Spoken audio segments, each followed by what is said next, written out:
신바람 사연 아파트, 오늘의 사연 시작하겠습니다. 안녕하세요.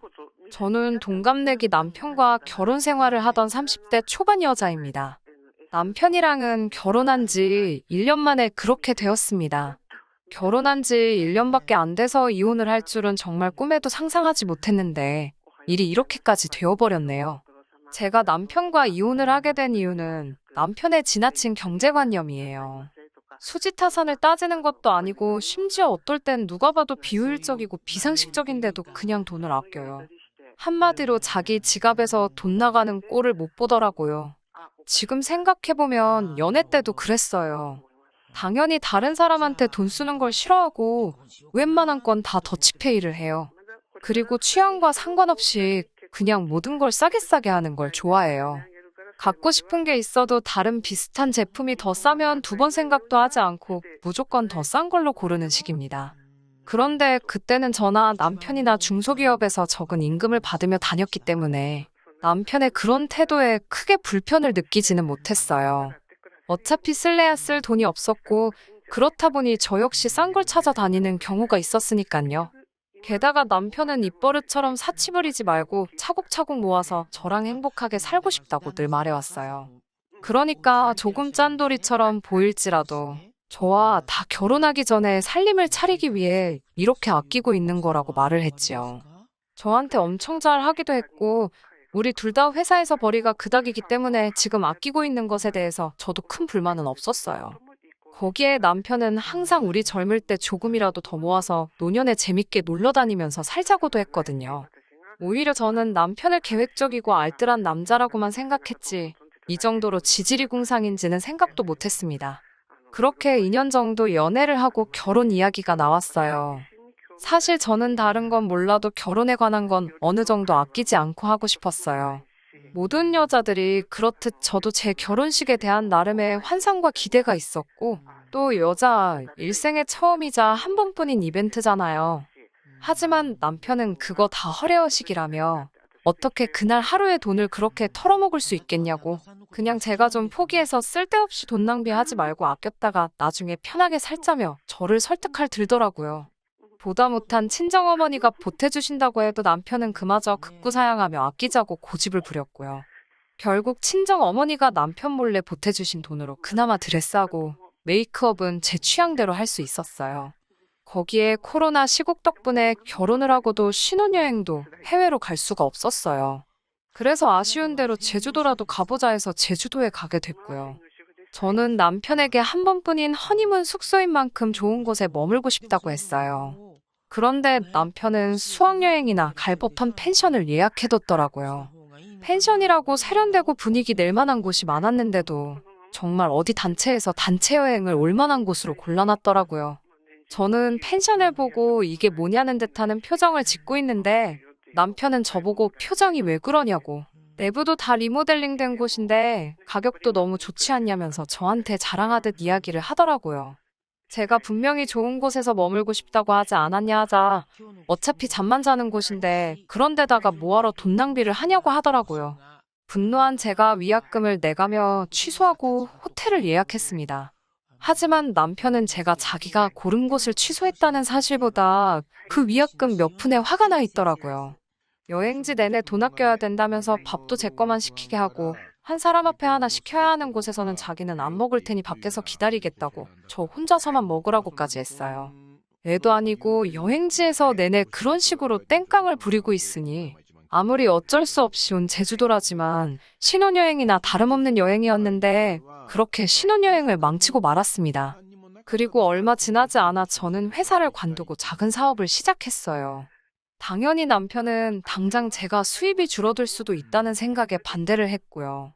하지만 결혼할 때 친정어머니께서 보유 중인 부동산이 있어 그 집에 전세로 저희가 완전히 자리 잡을 때까지 무상임대를 해주신 게 있기 때문에 어쩔 수 없었는지 며칠 궁시렁대다가 금방 포기하더라고요.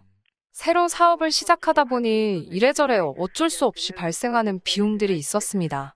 때로는 일 때문에 만난 사람에게 식사라도 대접해야 하는 경우도 종종 있었고요. 그래도 접대용 식사인데 남편하고 연애할 때처럼 맨날 국밥이나 분식을 먹을 수는 없지 않나요? 그렇다 보니 때로는 식사에 10만 원 정도 지출할 때도 있었습니다. 그런데 그러면 남편이 질색팔색을 하면서 저를 사치나 부리는 여자로 취급을 해요.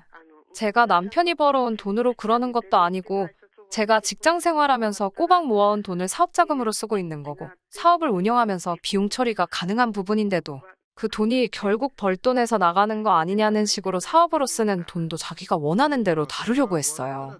남편이 이렇게 아끼는데 급급한 데는 남편 나름의 사연이 있기는 해요. 연애할 때는 전혀 몰랐는데 결혼 후 시모가 말하길 남편이 어렸을 때 시댁이 정말 힘들었다고 하더라고요. 장남이었던 남편은 돈을 아껴 쓰는 걸 습관화할 수밖에 없었고 그러다 보니 지금도 금액이 조금만 커지면 엄청난 죄책감을 느낀다고요. 그래서 남편과 돈 문제로 부딪힐 때마다 답답하고 결혼 후에는 재산이 공동의 재산이 되었으니 무슨 일이 있을 때마다 사사건건이 부딪혀야 한다는 생각을 하니 걱정이 태산이었어요. 하지만 그래도 내가 선택한 남자이고 결혼 전에 제게 보여줬던 모습과 결혼이란 건 어느 정도 서로 맞춰 살아야 한다는 생각도 있었기 때문에 참고 또 참았습니다. 남편이 제게 바라는 게 있는 만큼 남편도 저에게 맞춰주고 있다고 생각하는 부분이 있지 않겠냐는 생각을 했었어요. 그런 제가 결국 남편의 태도에 폭발하게 된 건 바로 얼마 전의 사건 때문입니다. 남편과 장을 보고 집에 돌아가는 길에 정말 우연히 길에서 중학교에 다니는 사촌동생을 만났습니다. 저희 외삼촌의 아들로 어렸을 때 맞벌이 부부인 외삼촌네의 부탁으로 저희 어머니가 키우셨거든요. 사촌동생이 저랑 나이 차이가 많이 나다 보니 사춘기가 오고 난 뒤로부터는 저를 예전보다는 어려워하긴 하지만 외동인 저한테는 그때부터 쭉 친동생이나 마찬가지였어요. 얼마 전 삼촌네가 근처로 이사 왔다는 이야기는 들었는데 정말 신기하게 사촌동생을 길에서 마주친 거죠. 동생에게 어디 가냐고 물었더니 아침부터 아파서 고생하다가 결국 병원 가서 약 받고 집에 가고 있다고 하더라고요. 시간을 보니 외삼촌도 외숙모도 안 계실 시간 같아서 집에 가면 누구 있냐고 물었어요. 그러자 아무도 없다고 하길래 동생 안색도 안 좋아 보이고 해서 제가 억지로 근처에 있는 죽집에 끌고 갔어요. 어떻게든 밥 한 끼는 먹여서 보내야겠더라고요. 동생은 싫다고 했지만 제 마음이 안 좋아서 억지로 죽집에 데려가 앉혔어요. 근데 보니까 남편 표정이 별로 안 좋더라고요. 요즘 시국이 그렇다 보니 아픈 사람하고 같이 있는 게 불편해서 그런가 했어요. 저한테야 친동생 같은 사촌동생이지만 남편하고는 교류가 거의 없다고 봐도 무방한 동생이니까요. 그래도 아픈 사촌동생이 처음엔 속이 안 좋다며 힘들어하면서도 한술 두 술 떠먹다 보니 되게 잘 먹길래 약 먹고 나서도 안 좋아지면 좀 더 먹으라며 전복죽 하나를 더 포장해서 줬어요. 그런데 문제는 여기서부터였습니다. 남편과 장 보러 갈 요량으로 저는 산책하듯이 밖에 나오느라 핸드폰이며 지갑이며 아무것도 들고 나오지 않은 상황이었어요. 그래서 남편에게 계산 좀 해달라고 부탁을 했어요. 그랬더니 남편은 들은 채 가만히 있고 지갑을 꺼낼 생각을 안 하는 거예요. 그래서 제가 빨리 계산 안 하고 뭐 하냐니까 사촌동생한테 네가 먹은 건 네가 내라고 하더라고요. 저는 순간 제 남편이지만 미쳤나 싶었어요. 하마터면 입 밖으로 욕이 나올 뻔했습니다. 진짜 너무 쪽팔리고 당황스러워서 남편을 따로 불러냈어요. 그리고 동생에게 안 들릴 만한 거리에서 있는 욕 없는 욕 다 하면서 당장 가서 결제하라고 했어요. 진짜 정이 확 떨어지면서 방금 먹은 죽이 다 올라오는 기분이더라고요. 당황한 동생에게 가끔씩 니네 매형이 저렇게 장난치는 걸 좋아한다고 농담처럼 얼버무렸어요. 그리고 셋이 죽집에서 나왔는데 남편이 동생을 따로 부르더라고요. 저는 솔직히 정신 차리고 동생한테 용돈이라도 주려고 하나 생각했어요. 그런데 남편이 동생 핸드폰에다 뭘 찍고는 다시 되돌려주더라고요. 뭔가 싶었지만 따로 묻지 않았고 남편도 따로 말하지 않더라고요. 그리고는 그냥 그대로 집에 가서 있고 있었어요. 그런데 그날 저녁 외숙모한테 전화가 와서 다짜고짜 저희 남편 바꾸라고 그러더라고요. 제가 무슨 일이시냐고 물으니 외숙모가 저랑 할 이야기가 아닌 것 같다고 자꾸 남편 바꾸라고 그러시는 거예요. 제가 그러지 말고 저한테 말씀하시라고 하니까 외숙모가 한숨을 내쉬면서 네 남편이 우리 애한테 계좌번호를 찍어줬다는 거 너도 알고 있냐고 물으시더라고요. 남편이 제 사촌동생한테 계좌로 돈을 보내라고 했다는 거예요. 그 말을 듣는데 얼굴은 화끈거리고 너무 죄송한 마음이 들고 어쩔 줄을 모르겠더라고요. 그 길로 외삼촌네로 달려갔더니 사촌동생은 저를 보려고도 안 하더라고요. 외숙모가 말하기를 사촌동생은 죽도 별로 먹고 싶지도 않았는데 억지로 먹으라고 그러더니 돈 내라고 그래서 너무 억울했다고 하소연을 하더래요. 자긴 돈도 없는데 어떡하냐고요. 안 그래도 동생이 사춘기가 와서 예전처럼 지내지 못하는 데다가 이제 저희 집 근처로 이사까지 왔으니 가까이 살면서 잘 지내고 싶었는데 오히려 더 멀어져 버리게 된 거예요.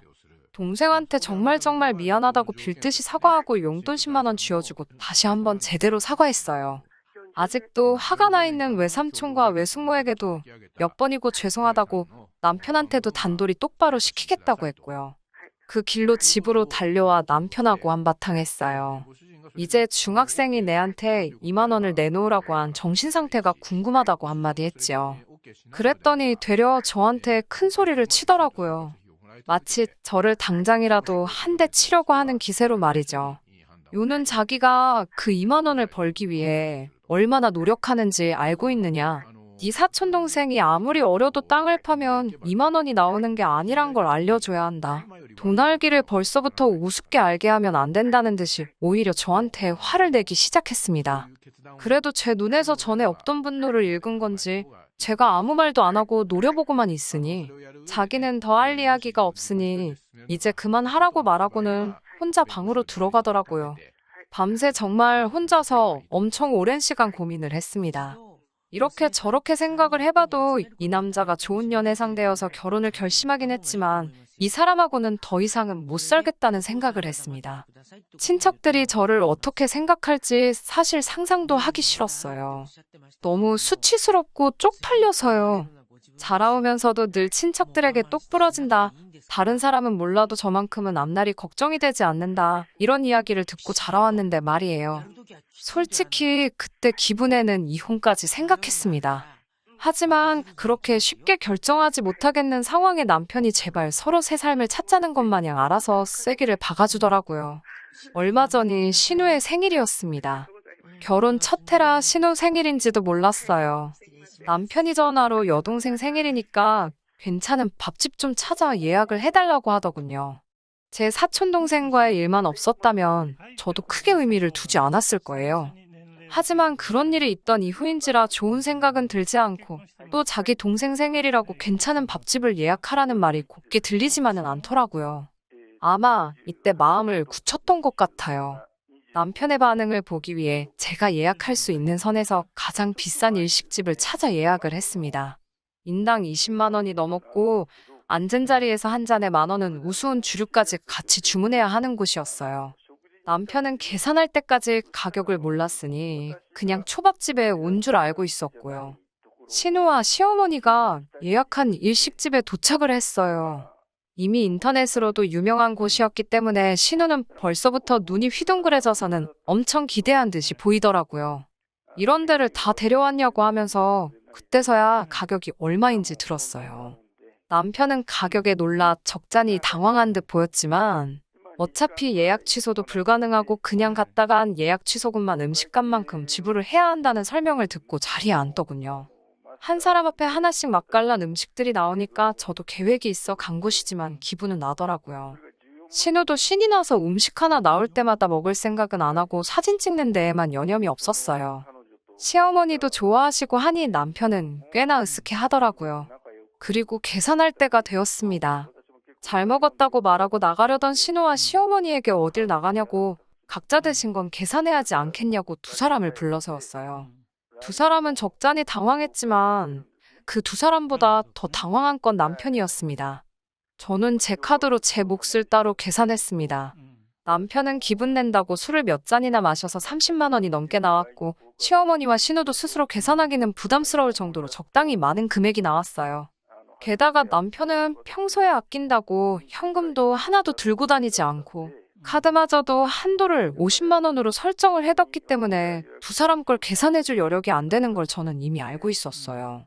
거기에 하늘이 도운 건지 남편이 일단 자기 몫이라도 계산하려고 했는데 카드가 이미 한도 초과가 되어 거절을 당하더라고요. 남편도 가게 안에서 체면 세운다고 저한테 화 한 번 내지 않고 있다가 이젠 도무지 방법이 없을 것 같으니 저에게 화를 내더라고요.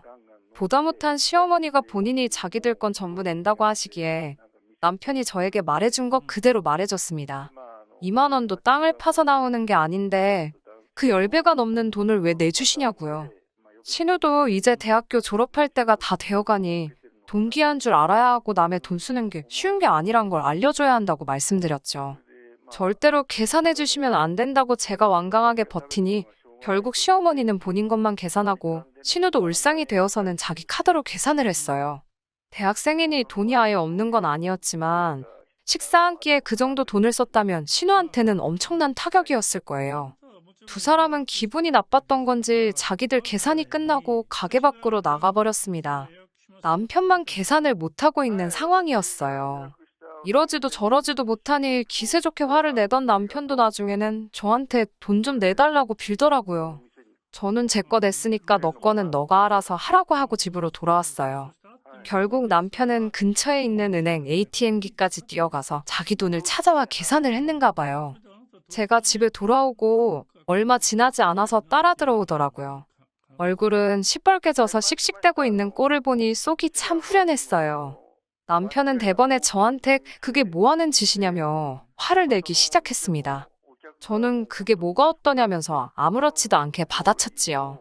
어떻게 자기 가족들 앞에서 자기를 그렇게 쪽을 줄 수 있냐며 화를 내더라고요.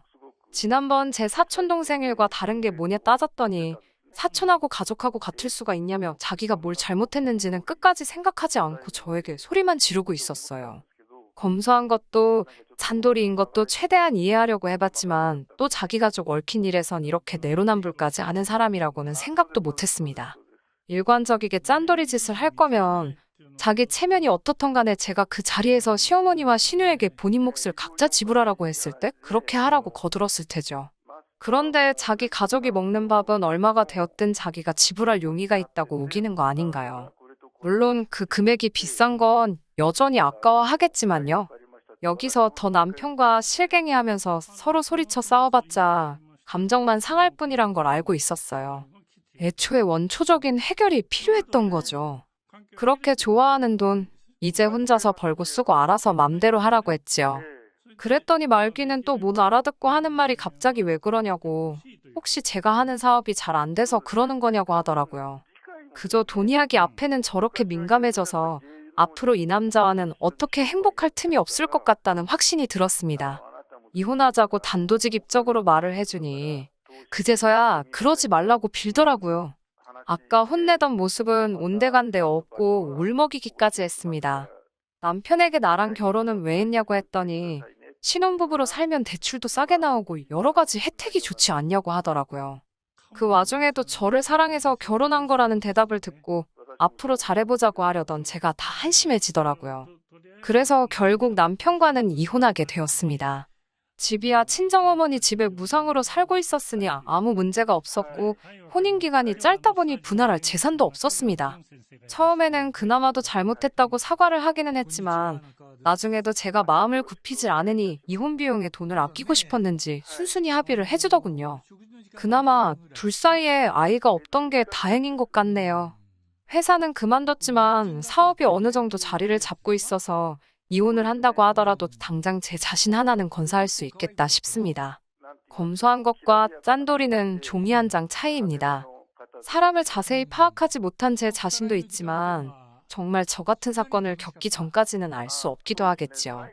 제가 사람을 잘못 본 거기는 하지만 연애할 때 감정 때문에 단점을 장점으로 받아들이시는 분이 없으면 참 좋겠네요. 그래도 거지 같은 남편을 떠나 다시 새 출발하게 되었으니 사연 들어주신 분들께 감사드리고 저한테 앞으로 좋은 일 생길 거라 응원의 메시지 한번 보내주시면 참 감사하겠습니다. 이만 사연 마치도록 하겠습니다. 끝까지 들어주셔서 감사합니다. 오늘의 사연은 여기까지입니다. 구독과 좋아요, 알람 설정 부탁드리고 더 좋은 사연으로 다시 찾아뵙겠습니다. 감사합니다. 신바람 사연 아파트 오늘의 사연 시작하겠습니다. 안녕하세요. 결혼을 앞두었던 20대 후반의 여성입니다. 과거형으로 쓰니까 정말 파혼했다는 게 실감이 나네요. 남자친구랑 사귀는 동안 그 흔한 다툼 한 번 없었기에 저는 정말 운명의 짝을 만났다고 믿었거든요. 남자친구와 저는 지인의 소개로 만났습니다. 당시 저는 취미로 유리공예를 배우고 있었는데 그걸 알게 된 친구가 유리공예를 전공한 친구가 있다며 소개해 줄 거냐고 묻더라고요. 그렇게 남자친구와 만나게 되었는데 남자친구와는 말도 잘 통하고 취향도 비슷해서 금방 서로에게 빠져들었습니다. 그리고 2년 정도 연애를 한 끝에 서로 결혼을 약속하게 되었어요. 남자친구에게는 형과 여동생 한 명이 있었는데 형은 해외에서 공부 중이었고 여동생은 아직 결혼 전이었습니다. 남자친구가 저와 결혼하고 싶다고 했을 때 예비 시댁에서는 맞이보다 둘째가 먼저 장가를 가는 모양이 좀 그렇지 않냐며 좀 더 기다리라고 하셨던 모양이에요. 하지만 형은 싱글이었기에 형이 언제 결혼할지는 아무도 몰랐습니다. 그래도 저도 초반부터 시댁에 찍히기는 싫어서 그럼 한 6개월이라도 기다려보자고 했고 당연히 형은 그 짧은 시간 동안 결혼 상대를 데려오지는 못했어요. 그렇게 어렵게 결혼 승낙을 받아서 날짜를 잡은 게 올 가을이었습니다. 남자친구에게는 3살 아래의 여동생도 있었는데 여동생은 대학교를 졸업 후 취업 준비 중이었어요. 남자친구 말에 의하면 여동생은 늘 언니가 있었으면 좋겠다고 입버릇처럼 말했다고 하더라고요. 그래서인지 저희가 사귄 지 6개월이 좀 지났을 때 자기 여동생을 한번 만나보지 않겠냐고 묻더라고요. 사실 그때만 해도 결혼까지 약속한 사이는 아니었기에 남자친구의 가족을 만난다는 사실이 조금 부담스럽기는 했지만 동시에 이렇게 또 남자친구와 한 걸음 더 가까워진다 생각하니 못 만날 일도 아니더라고요. 그래서 만나게 되었는데 얼마 지나지 않아 남자친구 여동생에게 곁을 내어준 걸 후회하게 되었어요. 당시 저는 회사에서 멀지 않은 곳에서 자취를 하고 있었는데 남자친구의 여동생이 자꾸 저희 집에 오고 싶어 했어요. 특히 늦게 친구를 만나거나 술에 취한 날이면 마치 저희 집이 무슨 숙박업소인 것 마냥 재워달라고 하더라고요. 처음에 한두 번은 실수련이 했는데 이게 한 달에 두세 번으로 빈도수가 잦아지니까 너무 스트레스였습니다. 결국 남자친구에게 여동생에게 말 좀 잘해달라고 하니까 아무래도 다른 자매들이 그렇게 지내는 걸 봐서 그러는가 보다며 미안하다고 하더라고요. 게다가 제가 남자친구에게 자세히는 말을 안 했지만 나중에는 저에게 저희 집에서 자고 가는 걸로 해달라 하면서 다른 곳에서 외박을 하는 일도 있었어요. 저를 알리바이로 쓴 거지요. 하지만 거기까지 이야기했다가는 괜히 저나 남자친구 여동생이나 난처한 상황에 놓일 것 같아서 비밀을 지켜줬는데 지금 생각해보면 그럴 일이 아니었네요. 아무래도 남자친구 여동생이 먼저 자주 연락을 해오기도 했고 저와 상의도 없이 저를 파는 일도 종종 있었으니 저도 원치 않게 남자친구 여동생의 사생활을 어느 정도 알게 되었습니다. 취업 준비를 한다는 건 그냥 허울뿐인 말뿐이고 카페에서 아르바이트 몇 시간 하고 저녁에는 애인을 만나고 그러는 것 같더라고요. 그러다 충격적인 사실을 알게 되는데 그건 바로 남자친구 동생이 만난다는 그 애인이 사실은 결혼까지 한 가정이 있는 사람이었다는 것입니다. 그래서 주말에는 못 만나고 보통 주중늦은 밤에 만난다는 식으로 저에게 이야기를 했어요. 그러면서 한다는 말이 언니 아니었으면 자기는 어디 말할 데도 없고 속 터져 죽을 뻔했다나요. 제가 아무리 그래도 결혼한 사람을 만나는 건 좀 그렇지 않냐고 하자 사랑하는데 어쩌냐며 제 앞에서 닭똥 같은 눈물을 한 바가지 흘리더라고요. 뭐라고 하셔도 어쩔 수 없지만 제 친동생도 아닌데 이래라 저래라 하기도 그렇고 해서 위로밖에 해줄 수가 없었습니다. 저에게 꼭 이 비밀을 지켜줘야 한다면서 언니가 있어서 다행이라고 몇 번을 이야기하더라고요. 하지만 이것뿐만이 아니었습니다. 한 번은 제가 지방으로 일주일 정도 출장을 가게 된 일이 있었습니다.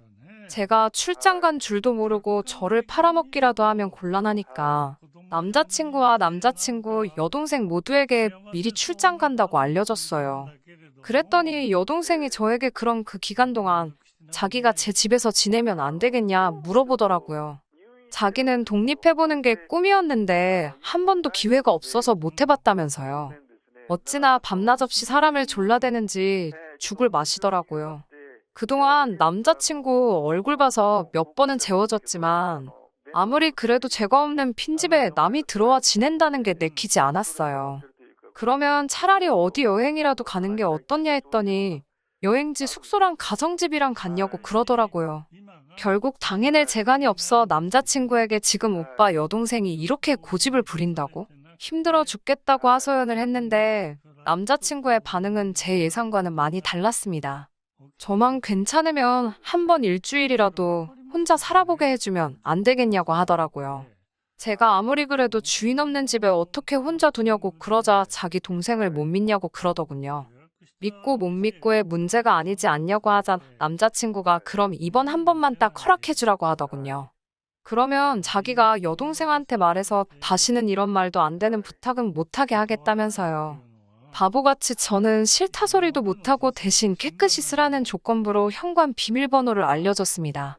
그런데 회사에서 출장 간 지 5일째 되는 날 연락을 해왔습니다. 갑자기 업무가 늘어나서 사람이 필요하다며 빨리 사무실로 복귀하라고 하더라고요. 남자친구 여동생한테도 지금 올라간다고 짐 정리하라고 연락을 했는데 영 받지를 않더라고요. 문자도 보내고 전화도 다시 몇 차례 했지만 소용이 없었습니다. 결국 남자친구 여동생과 연락이 닿지 않은 상태에서 제 집으로 향했어요. 그리고 거기서 충격적인 현장을 목격했습니다. 현관문을 열려는 순간 언니 잠깐만요 하는 비명에 가까운 남자친구 여동생의 목소리가 들려왔어요.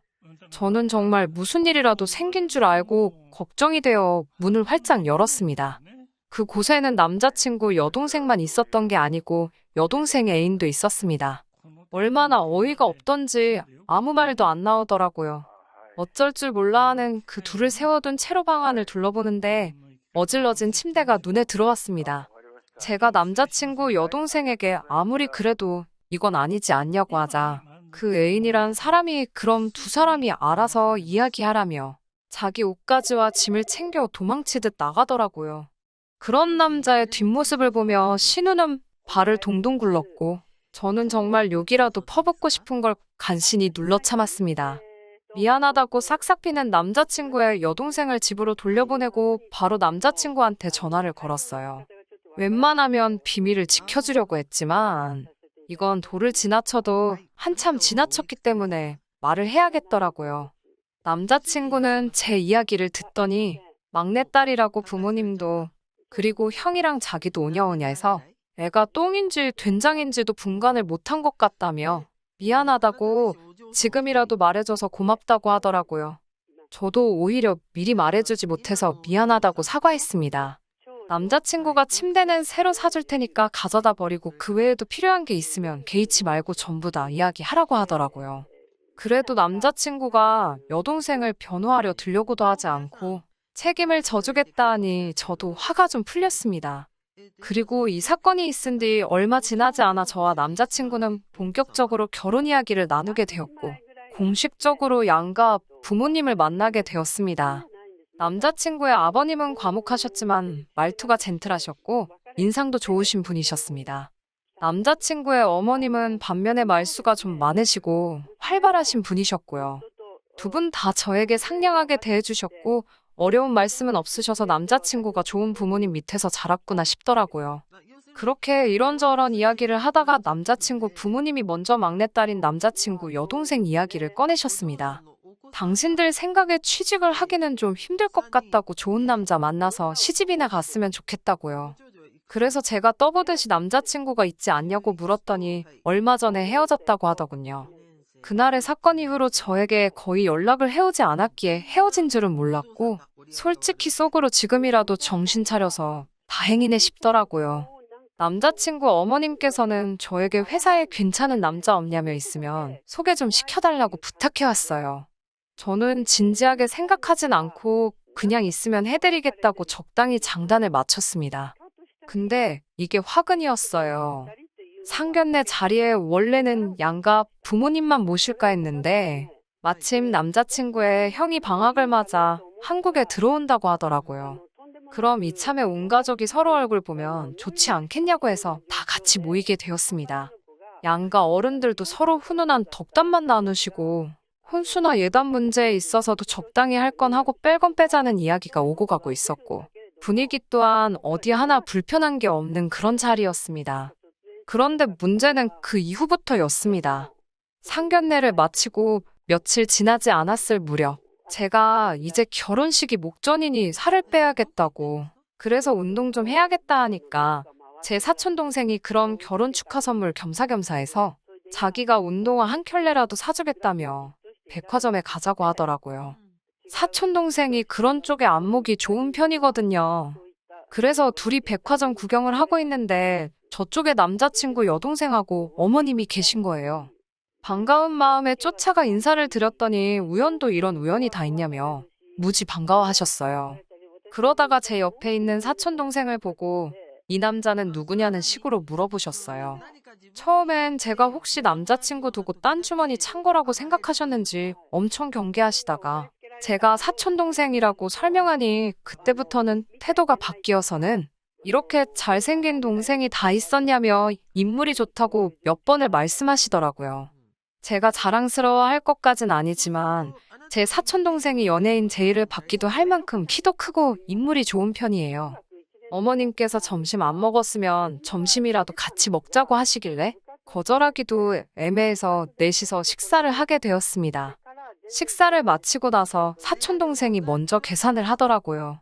그러자 어머님께서는 그래도 어른이 돼서 얻어먹을 수는 없다면서 커피라도 한잔하고 가라고 다시 저희를 붙잡으셨습니다. 그래서 다 같이 백화점 9층에 위치한 카페에 가서 이야기를 나누게 되었어요. 어머님은 계속해서 이렇게 근사한 동생이 있는 줄 몰랐다면서 여자친구는 있는지 무슨 일을 하는지 등을 물어보셨습니다. 사촌동생은 성실하게 대답을 하고는 있었지만 진땀을 흘리고 있는 게 눈에 보일 정도로 쩔쩔매고 있었어요. 그도 그럴 게 어머님이 물어보시는 질문들이 누가 들으면 사윗감 호구조사라도 하는 줄 알았을 거예요. 그리고 어머님 옆에서 남자친구 여동생은 정말 저는 아무것도 몰라요란 표정으로 새침대기 마냥 하고 있는데 너무 웃기더라고요. 처음 보는 남자 앞이라 쑥스러워 저러나 싶었어요. 아무튼 사촌동생이 너무 고생하길래 제가 대화 주제를 어떻게든 결혼식으로 끌고 오려고 시도는 했지만 잘 되지는 않았습니다. 그렇게 어색한 만남을 마치고 비로소 사촌동생과 저 단둘이 남게 되었을 때 사촌동생은 정말 너무 피곤하다며 하소연을 했고 저도 미안하다고 몇 번 사과를 했어요. 하지만 이때만 해도 앞으로 이런 일이 일어날 거라곤 상상도 못했습니다. 회사에서 일을 하고 있는데 남자친구 어머님한테 전화가 걸려왔습니다. 회사 근처인데 점심이라도 같이 먹을 수 있겠냐 하시더라고요. 그렇게 식당에 도착하니 남자친구 여동생도 같이 나왔더라고요. 두 분이서 쇼핑이라도 나온 거냐고 하니 저에게 기니할 이야기가 있어서 일부러 여기까지 왔다고 했습니다. 저는 혼수나 예단 이야기를 하러 오신 건가 해서 살짝 긴장을 했어요. 그런데 어머님께서는 뜻밖의 이야기를 꺼내셨습니다. 그때 만난 제 사촌동생을 여동생에게 소개해 줄 수 없겠냐고 그러시더군요. 사윗감으로 너무 마음에 든다면서요. 제가 그게 무슨 소리냐고 진심으로 하시는 말씀이냐고 하니까 남자친구 여동생이 자기가 꿈꾸던 이상형이라면서 제발 자기랑 이어지게 해달라는 거예요. 저는 그렇게 되면 가족관계도 복잡해지고 그건 좀 곤란할 것 같다고 정중히 거절을 했습니다. 어머님께서는 친동생도 아닌데 복잡해질 게 뭐가 있냐면서 오히려 가족끼리 또 가족이 되니 우애도 돈독하고 얼마나 좋겠냐고 저를 설득하려고 하셨습니다. 하지만 저도 가족관계는 핑계였을 뿐이고 제가 남자친구 여동생의 과거를 다 알고 심지어 그 애인이란 사람까지 봤었는데 차마 제 사촌동생을 소개해주고 싶지는 않았어요. 저는 어쩔 수 없다 싶어서 남자친구 여동생을 한번 쳐다보고 어머님한테 다 말씀드려도 되겠냐 하니까 어머님이 그 말을 듣자마자 저한테 지금 애가 유부남 만나던 거 가지고 협박하려고 하는 거냐고 그러시는 거예요. 그 말을 들으니 머릿속이 복잡해지더라고요. 어머님은 당신 딸이 유부남하고 만나는 걸 알면서도 가만히 계셨던 거고 이제 그런 딸을 멀쩡한 제 사촌동생과 이어주려는 거였어요. 좋으신 분인 줄 알았는데 이렇게 상식도 양심도 없으신 분일 줄은 몰랐습니다. 저는 그래도 서로 불편해지지 않으려고 제 동생의 의사도 물어봐야 하는 일이지만 일단은 누나로서 반대라고 했어요. 몰래 유부남을 만나던 거 뻔히 알고 있는데 사촌 동생이 아니라 모르는 사람한테도 남자친구 여동생을 소개시켜주기 싫다고 말하고 싶었지만 거기까지는 참았습니다. 그걸 왜 너가 정하냐고. 이건 제 사촌 동생의 생각도 들어봐야 하는 일 아니냐고. 제 사촌 동생을 불러내라고 하시더군요. 저는 어쩔 수 없이 사촌 동생에게 전화해 사정을 설명하고 와줄 수 있겠냐 물었습니다. 그렇게 퇴근 후 다시 넷이 모이게 되었어요. 어머님은 제 사촌 동생을 보자마자 다짜고짜 우리 딸 어떠냐며 한번 만나보지 않겠냐고 그러시더군요. 그러자 사촌 동생은 자긴 누나랑 불편하게 얽히기 싫다면서 죄송하다고 그러더라고요. 그러자 남자친구 어머님은 저를 노려보시더니 네가 얘 유부남 만난 거 다 이야기해서 이러는 거 아니냐고 따지시더군요. 하지만 저는 아무 말 한 적 없었어요. 사촌 동생이 어디 가서 빠지는 사람도 아니고 누가 등 떠밀어 만나라고 한다고 아무나 만날 사람도 아니고 남자친구 여동생이 당연히 제 사촌 동생 마음에 안 들 거라는 사실도 확신을 하고 있었거든요. 그런데 어머님은 대체 어디서 나온 자신감인지 사촌 동생이 대번에 거절하는 모습에 남자친구 여동생이 유부남을 만나던 사실을 자기 입으로 말해버린 거예요. 그런데도 끝까지 자기 딸한테 하자가 있다는 걸 인정을 못하는 건지 그 사실을 벌써 말했냐고. 저보고 한 가족이 될 사람끼리 허물은 덮어주고 감싸줘야지. 그걸 그새 소문을 내고 다니냐며 오히려 저를 보고 신보도 고약한 몹쓸 사람이라고 하시면서 화를 내시더군요. 거기에 대번에 거절당한 남자친구 여동생까지 울어대는데 황당하고 어이가 없더라고요. 보다 못한 사촌동생이 제 손을 잡아 끌면서 나가자고 해서 먼저 자리를 일어서니 제 뒤통수에다 대고 니는 얼마나 깨끗하냐고 인생 그따위로 살지 말라 하시더군요.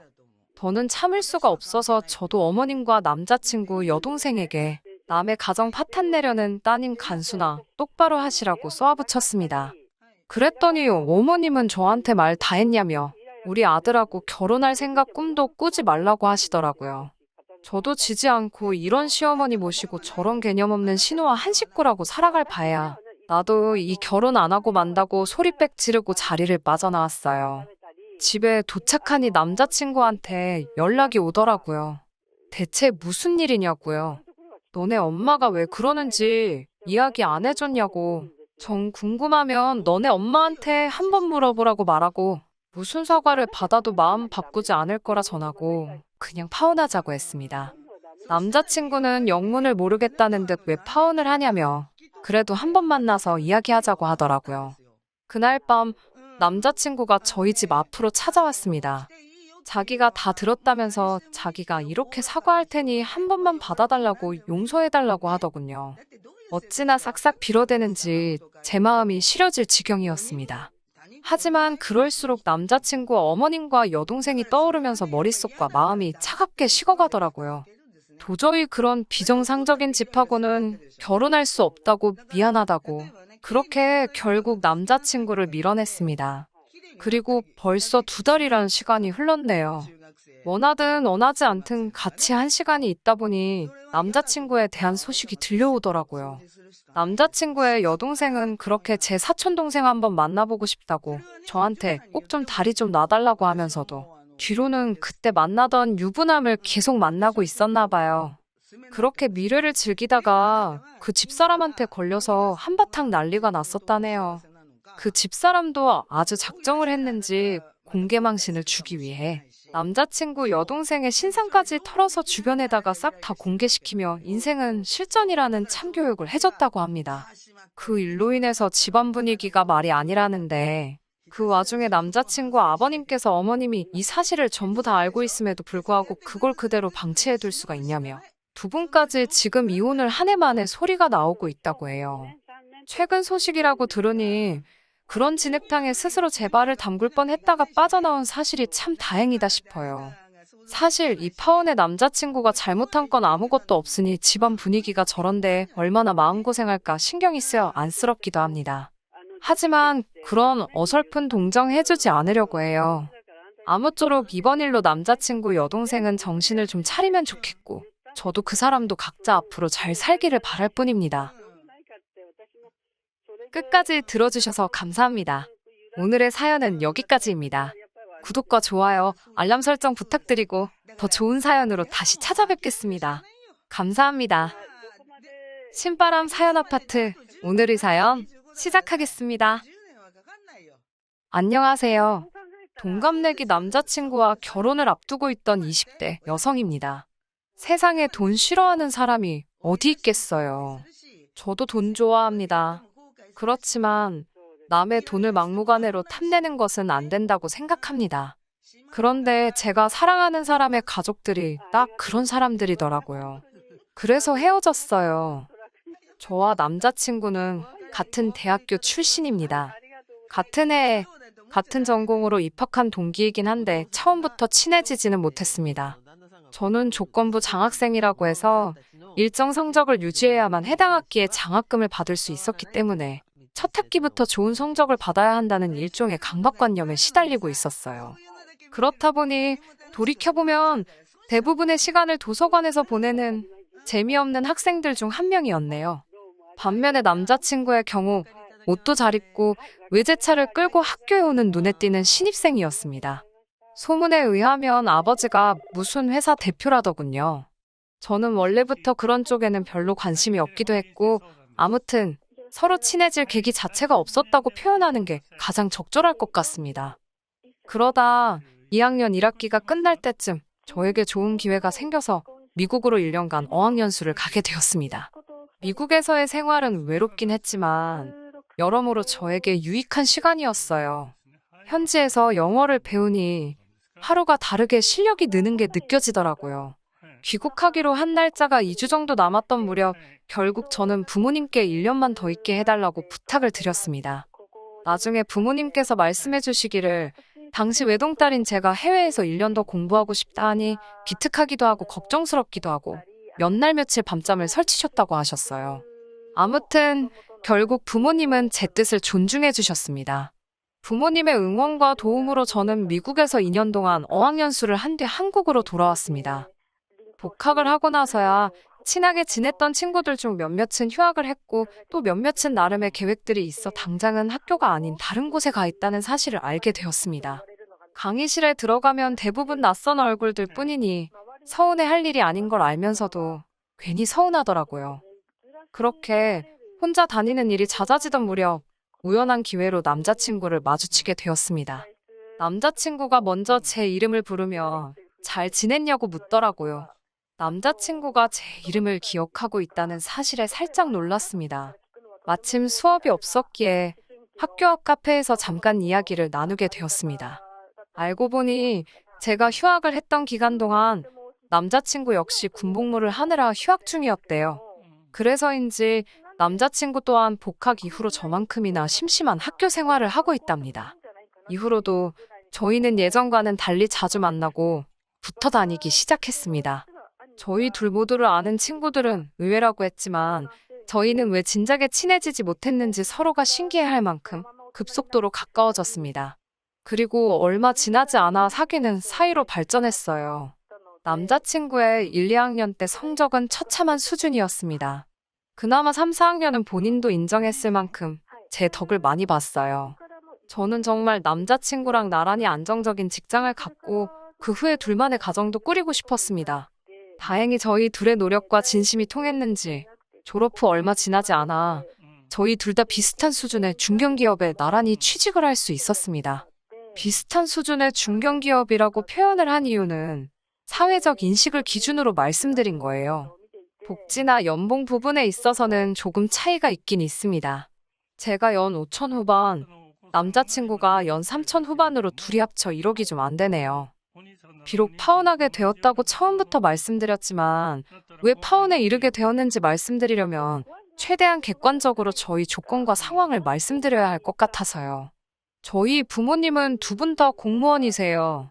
어머니는 초등학교 교장 선생님이신데 곧 정년 퇴임을 앞두고 계십니다. 아버지 역시 보건 쪽에 공무원으로 계셨고 어머니와 마찬가지로 내년에 정년 퇴임하세요. 하지만 퇴직 후에 관련 기관에 재취업하기로 예정되어 있으십니다. 그렇다 보니 두분연금이랑 아버님이 재취업으로 받으실 돈까지 하면 한 달에 1,000만 원 이상 버실 것 같아요. 그 외에도 지금 살고 계신 아파트랑 모아두신 재산이 조금 있으신 걸로 압니다. 재산 규모까지는 정확히는 모르고요. 다만 노후는 확실하게 보장되어 있고요. 그런데도 저희 부모님이 계속해서 돈을 버시는 이유는 딱 한 가지입니다.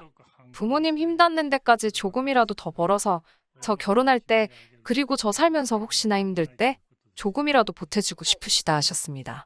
반면에 남자친구의 사정은 달랐습니다. 앞서 언급했던 것처럼 대학교에 입학했을 당시 교내에는 남자친구가 무슨 기업의 아들이라더라, 아버지가 무슨 회사 대표라더라, 별의별 소문이 다 돌았습니다. 추측컨대 남자친구도 딱히 그런 소문을 바로잡으려 하지 않았기 때문에 소문은 시간이 지날수록 걷잡을 수 없을 만큼 커져갔던 것 같아요. 명품이류에 외제차 타고 통학하는 신입생은 흔치 않으니까요. 저 역시 남자친구와 사귀기 전엔 그 소문을 어느 정도 믿었습니다. 그리고 결론부터 말하자면 반은 맞고 반은 틀리다였어요. 남자친구의 아버지는 중소기업의 월급 사장이었습니다. 아버님께서는 젊은 시절에 취득하신 특수 자격증으로 어느 중소기업에서 소위 자격증을 빌려주시고 사장이라는 직함을 받으신 분이셨습니다. 그에 걸맞는 예우로 비교적 적지 않은 월급과 차를 제공받으셨고요. 하지만 남자친구와 결혼 이야기가 나오기 시작했을 때 남자친구가 저에게 한 가지 사실을 털어놓았습니다. 솔직히 말하자면 자기가 알기로는 집에 목돈이 없다고 하더라고요. 집안 재정 상황이 그렇게 된 데에는 그럴 만한 사정이 있다면서 들려준 이야기는 충격적이었습니다. 부끄러운 이야기지만 남자친구가 중학생이던 시절 아버님께서 다른 여자분과 부적절한 관계를 맺으셨답니다. 뒤늦게 그 사실을 알게 되신 어머님께서는 큰 충격과 배신감에 한동안 무척 힘들어하셨고요. 그 이후로 어머님은 아버님께 복수를 하신다면서 아버님이 돈만 벌어오시면 벌어오시는 족족 다 써버리셨답니다. 싸구려 물건이건 명품이건 가릴 것 없이요. 심할 때는 구입한 물건이 택배로 도착해도 몇 날 며칠 뜯어보지도 않을 때도 있다고 했습니다. 대학교 신입생 시절 남자친구가 입고 걸치고 오던 것들도 남자친구가 좋아서 산 것들이 아니라 어머님이 거의 반강제로 사다 입힌 거나 다름없다고 했어요. 차는 솔직히 아버님은 안 된다고 하셨지만 자기가 그냥 몰래 끌고 나왔던 거라고요. 그때는 남자친구도 어린 나이였기에 주변 또래들의 부러워하는 시선이 싫지만은 않더랍니다. 게다가 막상 실제로 누가 찾아와서 이러쿵저러쿵 따지지도 않았을 뿐더러 그다지 궁금해하지도 않는 눈치였다고요. 그렇다 보니 의도치 않게 저를 속이게 되었다며 늦게나마 저에게 미안하다 했습니다. 아무튼 솔직한 심정으론 남자친구의 부모님이 경제적으로 여유가 있으신 분들이라면 좋았겠지만 아니라고 해도 저에게 큰 문제가 될 것은 없었습니다. 주변 사람들이 말하기를 안 주고 안 받는 것도 괜찮다고 했거든요. 이런 생각을 할 때만 해도 진지하게 결혼 이야기가 나왔던 시기도 아니었고요. 하지만 사귄 지 4주년이 되던 날 저는 예상치 못했던 프로포즈를 받게 되었어요. 결혼 이야기가 나온 뒤 처음으로 남자친구 부모님께 인사를 드리기 위해 남자친구 집으로 향했어요. 제법 오랜 시간 동안 연애했지만 남자친구 부모님께 인사를 드리는 건 이번이 처음이었습니다. 사실 남자친구가 몇 번이나 어머님 아버님과 식사 자리를 만들어 보려고 노력했던 걸로 알고 있어요. 하지만 그때마다 남자친구보다 8살 많은 누나가 뭐가 그렇게 급해서 안달이냐며 남자친구에게 무안을 준다고 하더라고요. 지난해에도 아버님 생신이라고 해서 간단하게 인사만 드리려고 했는데 또 그 소리를 하더라는 이야기를 듣고는 저도 기분이 좋지만은 않았어요. 남자친구는 누나와 사이가 좋은 편은 아니었습니다. 남자친구의 누나는 질투가 많고 충동적인 성격이라는 게 남자친구의 설명이었어요. 남자친구의 누나는 고등학교 졸업 후 추가 합격으로 운 좋게 그나마 전문대학에 합격하긴 했지만 그나마도 1년을 채 다니지 못하고 가족들과 상의도 없이 때려쳤답니다.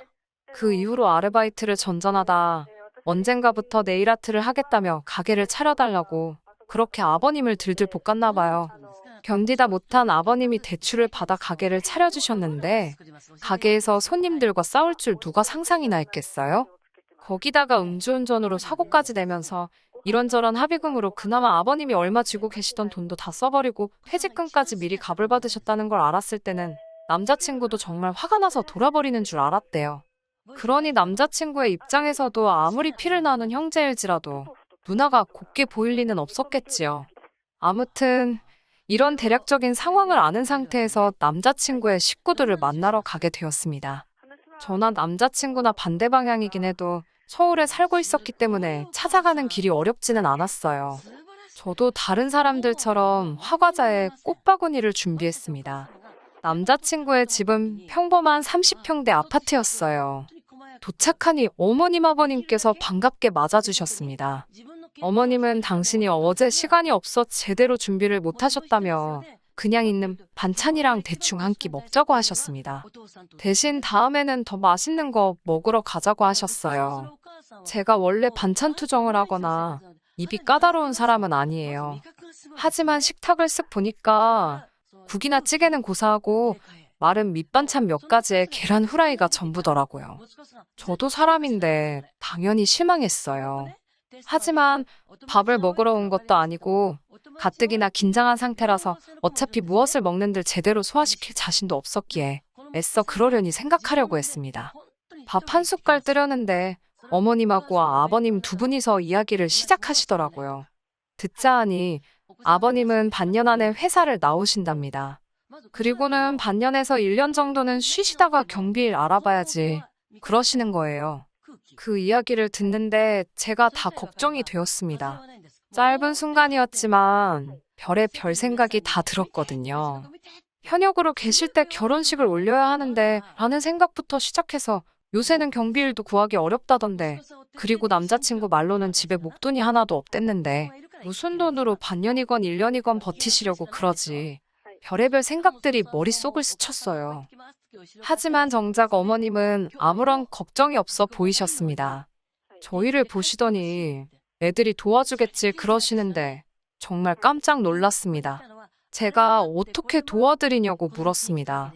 사실 처음 인사드리러 간 자리니까 좋은 게 좋은 거라고 일단은 적당히 맞장구를 쳐드릴 수도 있었지만 그랬다가 제 팔자 제가 꼬게 될 수도 있잖아요. 그래서 처음에 인사하러 올 때부터 할 말은 똑바로 해야겠다고 생각하고 왔거든요. 어머님께서는 저를 물끄러미 쳐다보시더니 남자친구 쪽으로 시선을 돌리시고는 그럼 부모가 힘든데 모른 척 할 거냐고 안 도와줄 거냐고 되물으셨어요. 그래도 내가 지금까지 키워줬는데 당연히 챙겨줘야 되는 게 도리 아니냐고요. 그러면서 제 남자친구는 당신의 노후 대책이고 연금이랍니다. 그러자 남자친구가 난처한 듯 저를 쳐다보더니 어머님께 챙겨드린다고 대답했어요. 남자친구의 대답을 듣고는 솔직히 실망스러웠습니다. 사실 인사드리러 오기 전 저희 둘이 나름대로 결혼하면 어떻게 생활을 할 것인지에 대해서 예산도 짜보고 이야기를 나눴었거든요. 저는 부모님께 도움을 받을 수 있었지만 남자친구가 받을 형편이 안 되니 차라리 양가 도움 없이 각자 모은 돈과 대출로 결혼을 하기로 했어요. 반반 생활비 하는 집도 많다던데 저희는 일단 저축하는 게 제일 큰 목표기 때문에 네 돈 내 돈 할 것 없이 같이 모으는데 주력하기로 했고요. 명절, 생일을 제외하고는 외식이나 목돈 지출을 자제하자고도 했습니다. 그렇게 해서 5년 안에 저희 두 사람 이름으로 된 집을 사는 게 최종 목표였어요. 그런데 어머님이 한마디 하니까 설령 어머님 기분 맞춰드리려고 별뜻 없이 한 소리라고 해도 저와 한 이야기가 있음에도 불구하고 쉽게 말을 바꾸는 남자친구를 보니 김이 확 새더라고요. 결혼 후에도 어머님과 제 사이에 무슨 일이 생기면 늘 저런 식이지 않을까 하는 걱정도 되었고요. 저는 이렇게 된 거 물어보고 싶은 건 다 물어보고 확실하고 깔끔하게 정리를 해야겠다 싶었습니다. 그리고 마침 이때 남자친구의 누나가 집에 들어왔어요. 한참 대화 중인데 자기도 한 자리 차지하고 앉더라고요. 뒤이어 어머님께서 먼저 저희에게 결혼 준비는 어떻게 할 건지 물어보셨습니다. 어머님께 제가 신뢰가 안 된다면 얼마나 도와주실 수 있냐고 여쭤봤어요. 그러자 남자친구가 말한 대로 어머님께서는 지금 들고 계신 현금 목돈이 하나도 없다고 하셨습니다. 그러면서 또다시 저희 결혼 자금을 도와주시기는커녕 당신 코가 석자랍니다. 아버님이 경비 일을 하게 된다고 해도 건강상 일주일에 3일 정도밖에 못 하실 거라서 한 달에 200이 안 되게 벌어올 텐데 그동안 쓰던 가락이 있어서 이제 어떻게 생활을 해야 할지 감이 안 오신다고요. 그 말씀을 하시면서 저희를 번갈아 쳐다보셨습니다. 그리고는 설마 부모를 모른 채 하겠냐며 둘이 합쳐서 한 달에 한 500은 버냐고 물어보셨어요.